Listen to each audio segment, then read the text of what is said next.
নমস্কার বন্ধুরা, আমার আজকের রেসিপি বাঙালির অত্যন্ত পছন্দের মোচা চিংড়ি। এই মোচা চিংড়ি কিন্তু ছোট থেকে বড় আমরা সকলেই খুব পছন্দ করি। আর এই মোচা চিংড়ি থাকলে আমরা মোচা চিংড়ি দিয়েই ভাতটা খাওয়া হয়ে যায়, আর কিছুই লাগে না। আর এই মোচা চিংড়ি রান্না করাটাও কিন্তু খুব সহজ, আমরা সবাই পারি এই মোচা চিংড়ি রান্না করতে। কিন্তু আমি কিভাবে এই মোচা চিংড়িটা রান্না করি সেই রেসিপিটাই আপনাদের সঙ্গে শেয়ার করে নেব। চলুন তাহলে শুরু করি।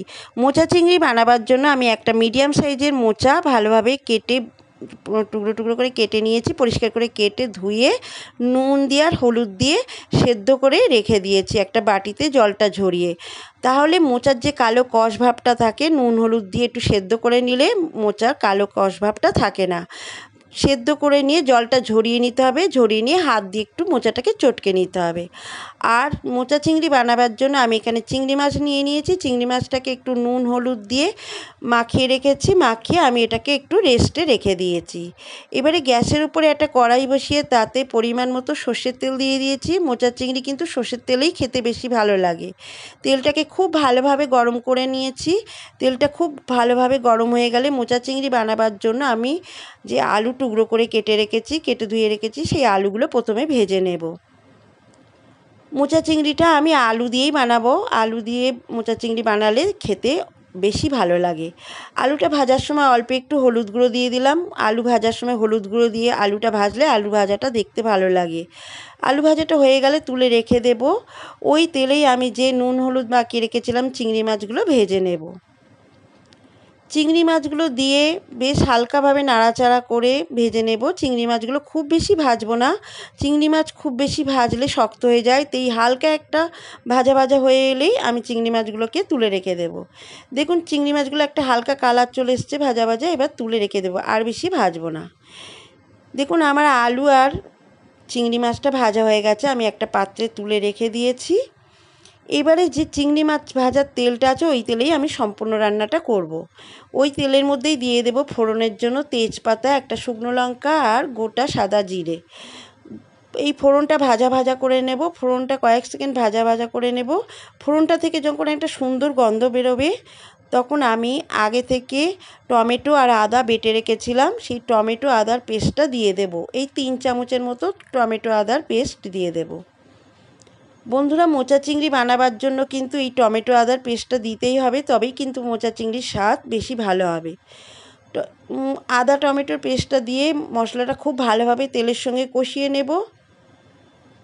মশলাটা থেকে যখন তেল ছেড়ে দিতে আরম্ভ করবে তখন আমি অল্প একটু দিয়ে দেব হলুদ গুঁড়ো। যেহেতু মোচাটা আমি হলুদ দিয়ে সেদ্ধ করেছি তাই হলুদটা কম করে দিলাম।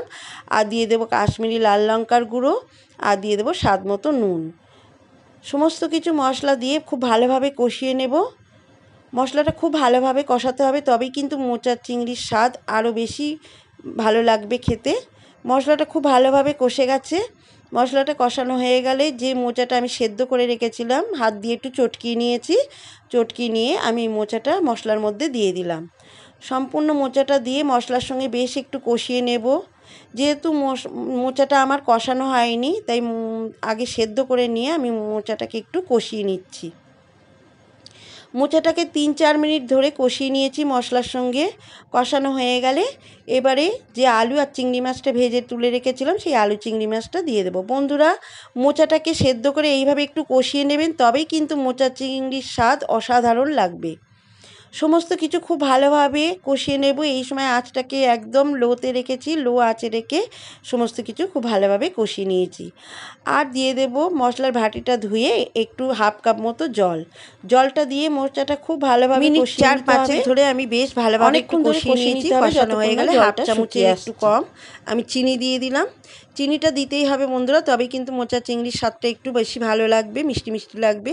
চিনিটা দিয়ে আবার একটু কষিয়ে নিয়ে দিয়ে দিলাম অল্প একটু গরম মশলার গুঁড়ো আর হাফ চা চামচ ঘি, নামাবার আগে। ঘি আর গরম মশলাটা দিয়ে মোচার সঙ্গে খুব ভালোভাবে আরেকটু নাড়াচাড়া করে নেব, মিশিয়ে নেব। ব্যাস একদম তৈরি আমাদের মোচা চিংড়ি, বাঙালির অত্যন্ত প্রিয় মোচা চিংড়ি। মোচা চিংড়ি এইভাবে রান্না করলেই কিন্তু বেশি টেস্টি হয় খেতে। এবারে আমি একটা পাত্রে মোচা চিংড়িটা সার্ভ করে দেব। দেখুন আমার মোচা চিংড়ি একদম রেডি পরিবেশনের জন্য। আপনারাও এইভাবে বাড়িতে একবার বানিয়ে খেয়ে দেখুন, খেতে কিন্তু দারুণ লাগবে। আমার আজকের এই রেসিপি মোচা চিংড়ি যদি ভালো লাগে তো অবশ্যই একটা লাইক করবেন আর আমার চ্যানেলটিকে সাবস্ক্রাইব করে আমার পাশে থাকার অনুরোধ রইল। আপনারা যদি এইভাবে বানান বাড়িতে তো খেয়ে কেমন লাগলো কমেন্টসে আমাকে লিখে জানাতে ভুলবেন না। আবার ফিরে আসবো পরবর্তী একটা এরকম ধরনের সহজ রেসিপি নিয়ে। ততক্ষণে সবাই ভালো থাকবেন, সুস্থ থাকবেন আর আমার ভিডিওটা এতক্ষণ ধরে দেখার জন্য সবাইকে অসংখ্য ধন্যবাদ।